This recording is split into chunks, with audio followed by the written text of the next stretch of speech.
mistake. Here's Tierney. Chance perhaps of a goal. And it's gone over the bar. And John O'Loughlin is the man to get that point. Laois have a chance perhaps of an equalising score here. The play certainly deserves it. Here's O'Loughlin again.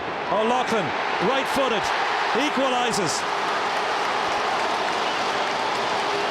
John O'Loughlin may have sent this game to a replay. We're in the last minute.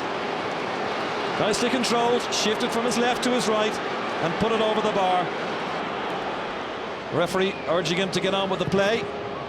And that's it. All over. They'll have to come back another day. Michael Nolan especially gets out of jail. It's ended in a draw at Croke Park. Meath 2-13. Laois 1-16.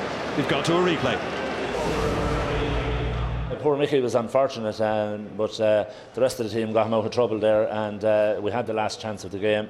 I think fitness is not an issue with us now. Try and keep fresh for next week, and hopefully we can go the whole way next Saturday evening.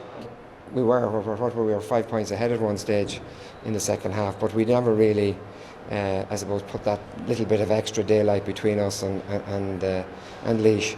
And coming into the last 10 minutes, most games, if the game is in the melting pot, depends on, you don't know what's going to happen. And they got the break of the goal, well taken score, and that put the game into the melting pot. And with whatever time was left, there was only 2 points in it, and they had the momentum then at that stage. And I suppose we were lucky that we were able to hold on, for the draw match. Yeah, and the replay next Saturday evening in Tullamore at 7 o'clock. Well, Colm, you were in Croke Park today. Should Meath maybe have put Laois away when they had that significant lead? Well, when Meath were 5 points up midway through the second half, they were very much on top in the game and missed a few chances. And it nearly always happens in games. A team will get their period of dominance, and Laois came back and they were full value for their draw at the end of normal time. Like the last 10 or 15 minutes of the game, they were the better looking team and played the better football at that time of the game. And if I had to go on for a few minutes more, as Eamon O'Brien said, it looked as if Laois were in control. And again, I suppose Laois had to come back after the sickener of conceding the goal. That's right. Meath had the game won twice. Once in normal time, 5 up, then went 3 up with only a few minutes left in the game, and really should have been able to hang on.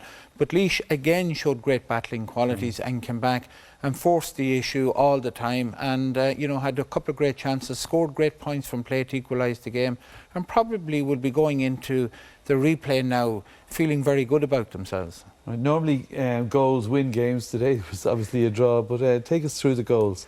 Well, the conditions today were poor, and it was very wet, very slippery all through. And the first Meath goal is a kick from Keane Ward, which dropped short, and Joe Sheridan very good under the high ball and shows great vision to get the ball across to Graham Riley, who finishes beautifully into the net. Graham Riley had a brilliant game for Meath today. He was the top scorer. And, Laois looked out unless they got a goal. Pádraig McMahon moved up from cornerback. A poor enough tackle by Mark Ward on him, let him around him easily. Even though he's wearing number 31, that was just for a blood injury. And he really sticks it into the roof of the net. And that lifted Laois at a time when they looked as if they were down and out. Fairness to McMahon, it puts Mark O'Shea's point in the halfpenny place with the finish he had there. Yeah, he was moving up from cornerback, and he caused problems moving up during the game. The other goal, of course, could have been crucial and dreadful. You don't like to highlight on a fella, but for Mickey Nolan it was. Yeah, it was a terrible thing for him. Yeah. Cormac McGuinness goes for a point, and he has his Rob Green moment, back and back. Loses the ball. Now, one thing I'd say was it got terribly dark for a while in Croke Park today. In fact, they turned on the lights for the second game. Obviously, Meath and Laois weren't worthy of being illuminated, so they hadn't the floodlights on for that game. He may have lost. It was very, very dark at that time, a bad moment. But again, his outfield players rescued him. And talk about that, because they showed composure, didn't they? They certainly did. When they brought in Pádraig Clancy and put him in at full forward, he sort of became a fulcrum of their attack, and they had more to aim at in terms of size. And Kevin Riley did very well at full back for Meath after a year's absence, but you know, Clancy takes a very short backswing there, gets the ball away quickly and gets it over the bar. And at this stage, Laois were rampant. Donny Kingston had moved out the field, and John O'Loughlin, who came on as a sub, then he kicked the last 2 points to equalise the game. So at that stage, Laois were attacking on all fronts and, you know, looked the better team at that stage. O'Loughlin there pulls off his left back onto his right, and it was a draw, I think, I'd have to admit, as a Meath man, that Laois fully merited. All right, big talking point. Joe Sheridan thought at the end of normal time his point should have counted. What was your view? Well, you know, it looks as if when you see it from behind, Joe immediately thought it was a point himself. A lot of the Meath players, you knew by their actions, contested it with the umpire. Joe says to the referee, Marty Duffy, who incidentally had a very good game. You know, I've criticised him in the past. I thought he had a very good game today.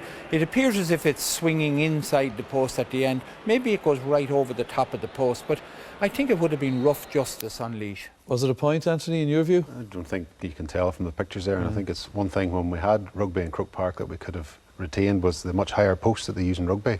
Had we had higher posts today, that we wouldn't be sitting talking about whether that was a point or not. Tomás? It looked from that it was over the bar, but I think we're going to get a lot of close calls like that all of the time, and you know, you're going to if you know, but you just have to get on with it. Were you impressed that Laois got that draw? Would you have expected that today? Yeah, well, again, Laois had a fairly disappointing year last year. They got a bit better this year.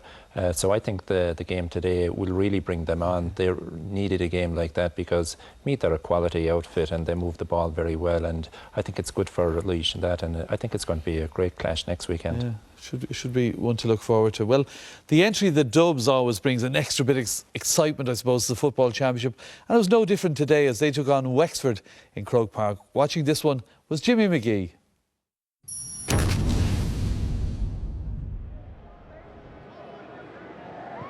Even dedicated Dubs devotees may find it difficult to recognise this team in transition.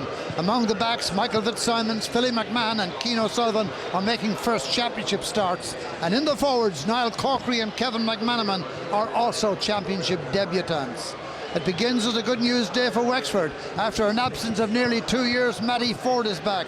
And in the forward line with Kieran Ling and Redmond Barry, it's a formidable looking side captained by David Murphy.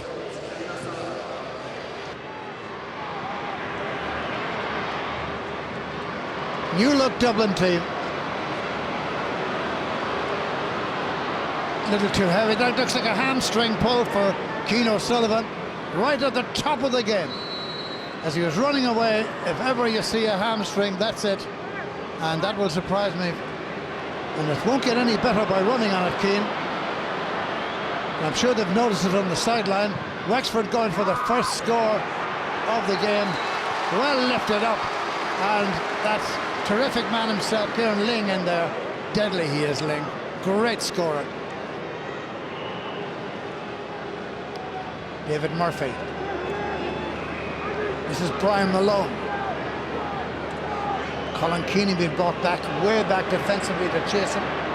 That's Malone has gone down and stayed down. It's into Bradley. And what can he do with it? I'll tell you what he can do. He can make the umpire bend his back. And Wexford go 2 points ahead.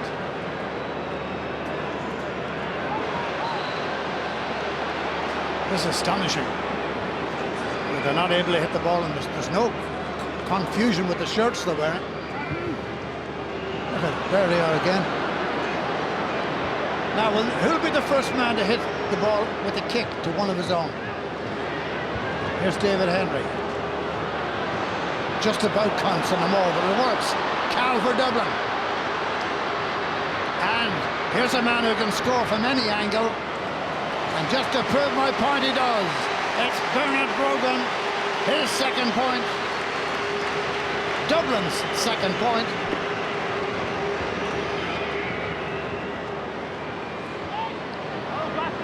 Kieran Ling is the number 13 for Wexford.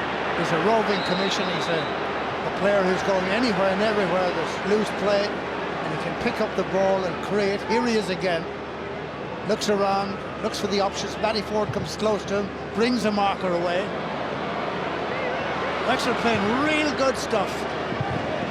except that Shane Roach couldn't finish that move. It's 45. Redmond Barry.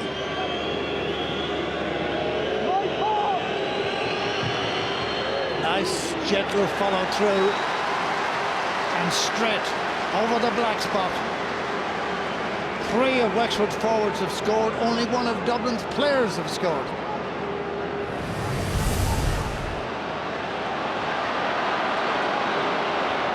It works out all right. Smith Keeney going to break out for Paul Flynn. Right behind him is Bernard Brogan. And he may need him. Now he's going it alone. It's a good point. It's a very good point from there. Paul Flynn, the scorer.